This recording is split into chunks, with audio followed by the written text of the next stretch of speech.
Aviation pioneer Dick Russell's distinguished career includes 26 years as an air safety chairman and 5 years as spokesman for the Airline Pilots Association. He's flown virtually every passenger plane made since the DC-3. In the fall of 1956, Dick Russell was flying as a co-pilot when his flight captain pointed out the window.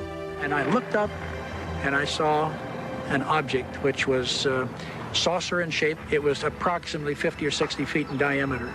I was stunned and I said, "What is that?"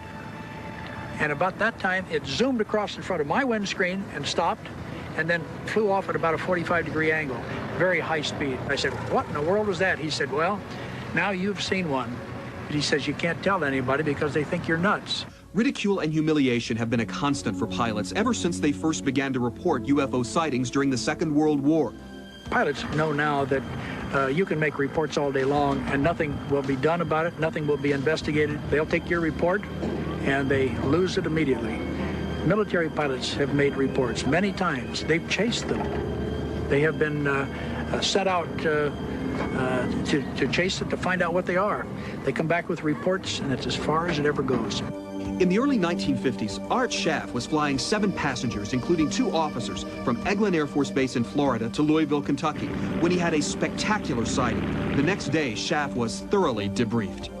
There was a full colonel who was chief of intelligence, and he's the one that called me in. I found out later that everybody was called in that was on that flight, and everybody apparently saw the same thing. Back in those days, when more than one person had a sighting like this, they used mass hallucination as a possible answer to the whole thing. Schaff had been the first to notice the strange orange light hovering alongside the plane. He quickly pointed it out to his co-pilot. Out of nowhere, it's alongside of us. These 3 huge glowing balls in a triangle. And it stayed right with us as we pressed on.